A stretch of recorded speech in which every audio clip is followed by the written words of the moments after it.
Transformer जो है वो कैसे लगा होता है, ये वाली चीजें हैं जिससे कोई भी जना रिलेट कर सकता है, समझ सकता है क्या है। रोड के साइड में जब आप ट्रांसफार्मर्स लगे हुए देखते हैं तो उसमें आपको दिखाई क्या देता है, यू फाइंड दिस,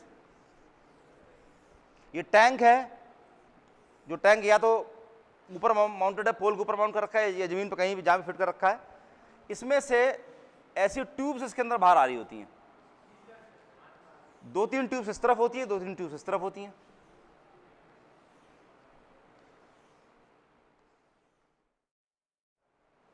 इसके अलावा इसके ऊपर यहां पर एक टैंक होता है,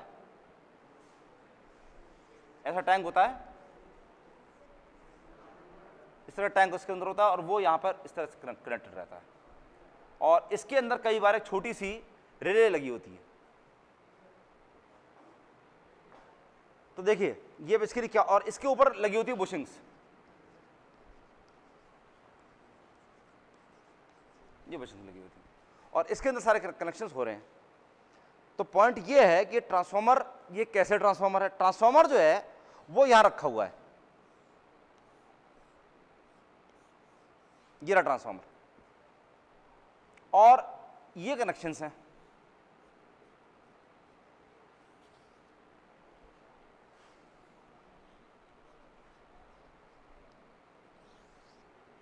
ये कनेक्शंस हैं और इसके अलावा इस पूरे टैंक में एकदम ब्रिम तक, बिल्कुल जो टॉप मोस्ट लेवल जो है वहां तक इसके अंदर ऑयल भरा हुआ है। ट्रांसफार्मर के अंदर ऑयल भरा होता है, ये ज्यादातर लोगों को पता होता है। क्या सब लोगों को पता है? यहां पे इसके अंदर पूरे में ऑयल भरा हुआ है। ऑयल क्यों भरा हुआ है? ऑयल भरने के दो पर्पस होते हैं। पहला पर्पस, दोनों इक्वली इंपॉर्टेंट है। पहला पर्पस जो है that is dielectric. Transformer dielectric है। डाइलेक्ट्रिक का मतलब क्या हो? इंसुलेटर है। इंसुलेटर का मतलब क्या है? फॉर एग्जांपल लोहे के जो वायर्स होते हैं, कॉपर के जो वायर्स होते हैं, दे आर कंडक्टर्स।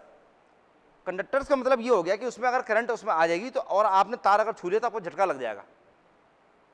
तो लोहे की मेटल की जितनी चीजें होती हैं दे आर कंडक्टर्स, और उसमें से आपको झटका लग सकता है। लेकिन फॉर एग्जांपल लकड़ी हो गई, रबर हो गई, ये सारे क्या होते हैं? इंसुलेटर। तो कहीं भी कोई बिजली वाली चीज को, कहीं हैवी वोल्टेज वाली जा रही होती है, उसको कभी तार को अलग अलग करना होता है, तो हमेशा आप अपनी चप्पल उतार करके रबर की चप्पल से उससे अलग अलग करते हैं। उससे क्या फायदा होता है कि आपको झटका नहीं लगता। करंट, अगर आपको कोई तार ऐसा लगा हुआ दिखाई दे रहा है जो आपको अलग करना है, चेक करना है, तो हमेशा रबर की चप्पल से, जरूरी नहीं चप्पल हो लेकिन रबर होनी चाहिए, ये जरूरी है, उससे आप अलग कर सकते हैं।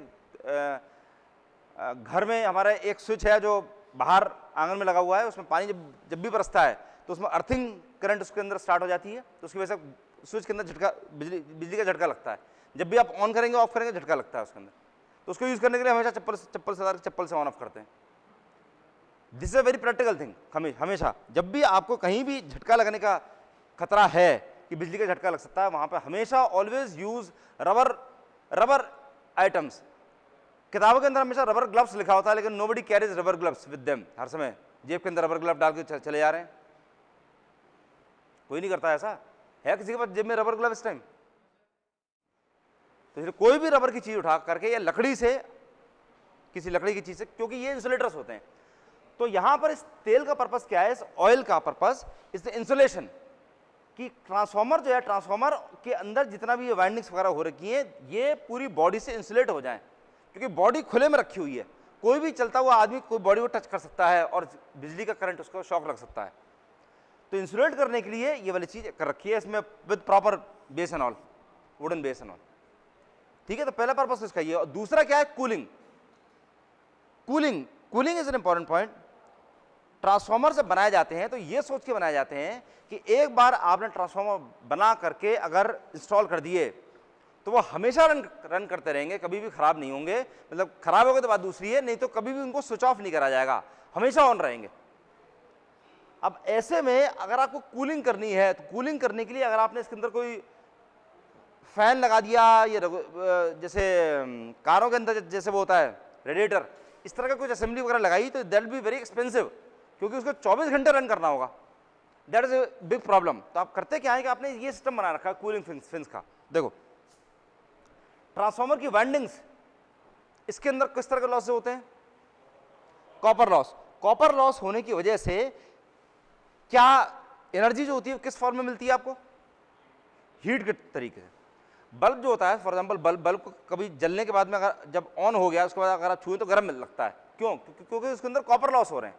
कॉपर लॉस की वजह से हीट एनर्जी निकलती है, तो वाइंडिंग्स गर्म होती हैं। ये दोनों वाइंडिंग्स गर्म है। इनके गर्म होने की वजह से क्या होता है, इनके आसपास का जितना ऑयल है वो सारा भी गर्म हो जाता है, और वो गर्म होने की वजह से कन्वेक्शन, सब लोगों को पता है कोई भी चीज गर्म हो जाती है तो क्या होता है, अपने आप ऊपर उठ जाती है, हल्की हो जाती है। तो जितना वार्म ऑयल है, वार्म वाला ऑयल, वो सारा अपने आप ऊपर चला जाता है। तो यहाँ इस टैंक के अंदर क्या हो रहा है, जितना गर्म वाला ऑयल है सारा ऊपर की तरफ खिसकता जा रहा है। अब ऊपर की तरफ कोई हीटिंग नहीं हो रही थी, तो ऊपर की तरफ जितना ऑयल था दैट वाज कंपैरेटिवली कूलर, ठंडा था, वो ऑयल इन ट्यूब से होता हुआ नीचे आ जाता है दोबारा। वो भारी भी है, अपने आप साइड से होता हुआ नीचे आ जाता है और वो इस जगह को दोबारा भर लेता है। तो इस तरह से ये अपने आप को, ट्रांसफार्मर अपने आप को कूल करता रहता है, अपने आप को ठंडा रखता है। ठंडा रखना बड़ा जरूरी है कूलिंग के लिए, इसीलिए कूलिंग के कई सारे अलग अलग तरीके होते हैं। जैसे फॉर एग्जांपल एक होती है air natural cooling, air natural cooling, एक होती है air blast cooling, air blast, एक होती है ऑयल नेचुरल, ऑयल ब्लास्ट। ऐसी 4-5 तरीके की होती हैं बेसिकली ये वाली। एयर नेचुरल का मतलब क्या है? एयर नेचुरल कूलिंग का कोई एग्जांपल मेरे को दे सकता है? ट्रांसफार्मर में नहीं, कहीं और। टू व्हीलर्स जैसे अभी तक होते थे, अब तो खैर ऑयल कूल्ड आनी शुरू हो गई है, लिक्विड कूल्ड, लेकिन अभी तक जितनी भी टू व्हीलर्स यहाँ पे होते थे, स्कूटर्स और मोटरसाइकिल्स अभी भी, पल्सर वगैरह जितने भी हैं, वो सारे के सारे उनके अंदर जो सिलेंडर होता है, सिलेंडर के बाहर आपने देखा है पिस्टन का सिलेंडर जो होता है उसके बाहर कूलिंग फिन्स लगे होते हैं। तो फिन्स बेसिकली क्यों लगा रखे हैं? फिन्स का मतलब क्या होता है? पर या पंख नहीं होते हैं। फिन्स मतलब मछलियों के जो जैसे निकले होते हैं ना, उनको फिन्स कहा जाता है बेसिकली। तो जैसे मान लीजिए ये सिलेंडर है, तो सिलेंडर में ऐसे कूलिंग फिन्स निकले होते हैं, इससे सरफेस एरिया बढ़ जाता है, ज्यादा हवा इसके एरिया में कांटेक्ट में रह सकती है, और हवा कांटेक्ट में आने की वजह से अपने आप इसके अंदर जो भी है वो कूल होता रहेगा। तो this is basically air natural cooling. Air blast cooling का मतलब क्या है कि आप कूल करने के लिए एयर का ब्लास्ट, कोई पंखा आपने लगा रखा है, सम काइंड ऑफ फैन, जिसकी वजह से आप इस ट्रांसफार्मर के ऊपर एयर का ब्लास्ट मार रहे हैं, उसकी वजह से कूल कर रहे हैं। इसका बढ़िया एग्जांपल क्या है? स्कूटर का फ्लाईव्हील से, हाँ, फ्लाईव्हील से पंखा कनेक्टेड होता है, दैट्स ट्रू, पंखा कनेक्टेड होता है और उसकी वजह से इंजन कूल करने का काम में आता है, दैट्स ट्रू। रेडिएटर के अंदर भी ये वाली चीज होती है, कार के अंदर जो रेडिएटर लगा रखा है उसके पीछे पंखा लगा होता है, तो पंखा इंजन से कनेक्टेड होता है, तो जो कूलेंट है, कूलेंट को कूल करने वाला काम वो पंखा करता रहता है, और बाकी हम सब लोग खुद हैं पंखा। एयर ब्लास्ट कूलिंग हो रही है, यहाँ पे एयर का ब्लास्ट आ रहा है, उससे आप कूल हो रहे हैं। ये ऑयल नेचुरल कूलिंग, ये उसका एग्जांपल ये है। ऑयल नेचुरल, अपने आप, कोई आपने ऑयल का ब्लास्ट नहीं दिया हुआ है। ऑयल का ब्लास्ट का मतलब क्या है? अगर आप पिस्टन सिलेंडर अरेंजमेंट से अगर फोर्सफुल एंट्री आप देते हैं ऑयल की, तब उसकी वजह से इसके अंदर जो कूलिंग होगी that will be known as oil blast cooling. ठीक है, these are the 4 elementary types of cooling, that is enough, इससे ज्यादा और जानने की जरूरत नहीं है। ठीक, दिस बेसिकली कूलिंग। अब इसके अंदर ये these are basically known as bushings, ये बुशिंग्स हो गए। ये ट्रांसफार्मर ऑयल हो गया। ट्रांसफार्मर ऑयल एक अलग तरह का आता है ग्रेड, उसके अंदर अलग अलग ग्रेड्स होती हैं, ग्रेड 1, ग्रेड 2, 3, 4 ऐसे ग्रेड्स होती हैं, but basically it is known as transformer oil only, तो इसको बोलते हैं। एंड दैट्स इट, ये कूलिंग टावर्स हो गए। That's it, this is known as conservator, इसे कहते हैं कंजर्वेटर टैंक। कंजर्वेटर टैंक जब रिपीटेडली इसमें ऑयल गर्म होता रहता है और ऊपर आता रहता है, तो अगर किसी वजह से अगर हीटिंग ज्यादा हो गई कि मतलब लोड आपने ज्यादा लगा दिया, एक्सेसिव लोड लगा दिया, एक्सेस लोड लगाने की वजह से अगर इसकी हीटिंग ज्यादा हो गई तो आसपास का जो ऑयल है वो जलना शुरू हो जाएगा, स्टार्ट बर्निंग होने की वजह से उसके अंदर निकलती है गैसेस। वो गैसेस अगर ऊपर भर गई तो प्रॉब्लम हो जाएगी, कि किसी वजह से गैस आ गई है, एयर आ गई, तो वो उसके अंदर से मॉइस्चर इसके अंदर बहुत जल्दी पहुंच सकता है, मॉइस्चर, नमी। अगर मॉइस्चर ट्रांसफार्मर ऑयल के कॉन्टैक्ट में अगर आ जाता है तो इसकी डायरेक्ट्रिक स्ट्रेंथ कम कर देता है। तो नतीजा क्या है कि जैसे ही वो गैस यहां पर पहुंचती है तो अपने आप इस ट्यूब में से होती हुई इसके अंदर पहुंच जाती है और इसमें से ऑयल अपने आप इसके अंदर बढ़ जाता है। तो ये पूरा सेल्फ सस्टेनिंग सिस्टम है, ऐसा सिस्टम बना के रखा हुआ है कि जो अपने आप को सस्टेन करे हुए है और वो एक बार आपने इंस्टॉल कर दिया तो वो हमेशा चलता रहेगा।